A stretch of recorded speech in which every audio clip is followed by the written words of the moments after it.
और इसलिए भाइयों बहनों, अगर भ्रष्टाचार के खिलाफ आवाज उठाना गुनाह है तो वो गुनाह हमें भी मंजूर है।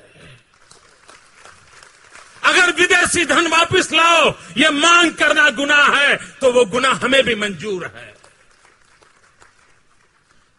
और जो कानूनी सजाएं आप रामदेव जी को करते हो, नरेंद्र मोदी पर भी लगाए दीजिए।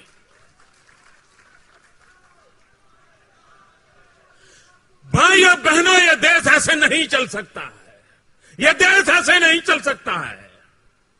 आपके मतभेद हो सकते हैं रामदेव बाबा के संबंध में, और रामदेव बाबा रातों रात खड़े नहीं हुए हैं। वो 2 साल से गांव गांव जाकर के इस विषय पर लगातार लोगों से बात कर रहे हैं, लोगों की शिक्षा कर रहे हैं। और अगर रामदेव जी उतने बुरे थे तो 2 साल तक इस सरकार को किसने रोका था उन पर कार्रवाई करने के लिए? किसने रोका था उनको? और अगर इतने बुरे थे तो एयरपोर्ट पर रिसीव करने के लिए क्यों पहुंचे थे भाई?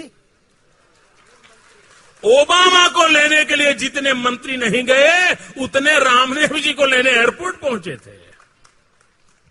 और उनको लगता था ये भगवे कपड़े वाला इंसान नाक और पेट फुलाने के सिखाता है, 5 मंत्री जाके खड़े हो जाएंगे तो बड़ा वो प्रभावित हो जाएगा और हमारी सब बातें मान लेगा।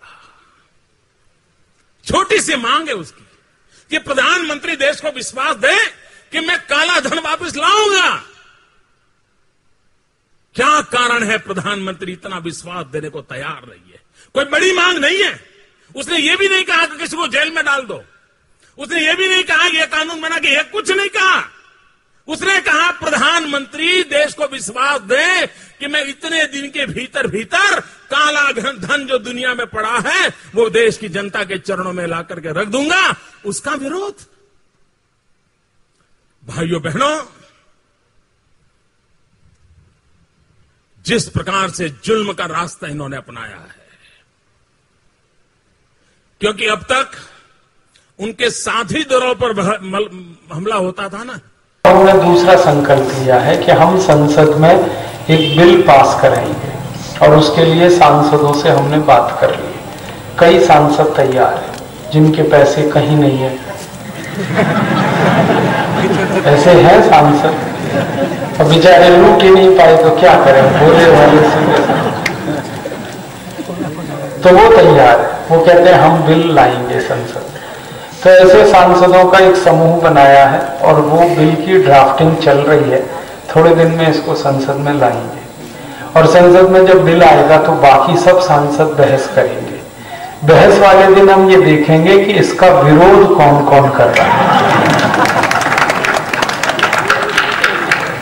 जो विरोध करेगा पक्की बात है हरामी वही है, खमीना वही है, पैसे उसी के हैं, बेईमान वही।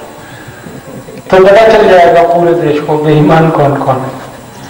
अब संसद में 2 ही बात होंगी, या तो संसद के बेईमान सांसद इस बिल को पास नहीं होने दें और या संसद में ईमानदार सांसद ज्यादा हुए तो वो बिल को पास करा दें।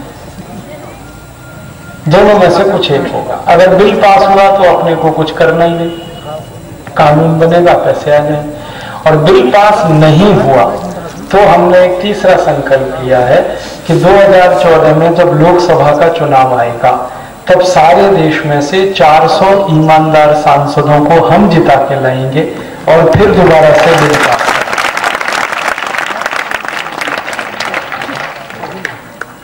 अब आप बोलोगे क्या 400 सांसद हमारे जीतेंगे? आराम से जीतेंगे। क्यों? क्योंकि सन्यासी और संत हमारे साथ हैं इस बार। एक बहुत बड़े संत परम पूजनीय स्वामी रामदेव जी, उन्होंने तो संकल्प ले लिया। उनके जैसे 70 और संत हैं, उन्होंने भी संकल्प लिया। काले धन के बारे में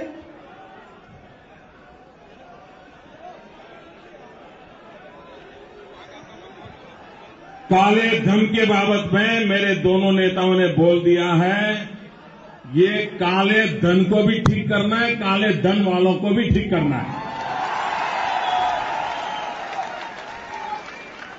तो आप सबकी जो अपेक्षाएं हैं कि इस देश में काला धन आना चाहिए और काला धन को राष्ट्रीय संपत्ति घोषित करके उसके लिए एक इफेक्टिव प्रोसीजर अपनाना चाहिए। उसको मोदी जी अपनाएंगे, मैं आपकी मौजूदगी में कह रहा हूं।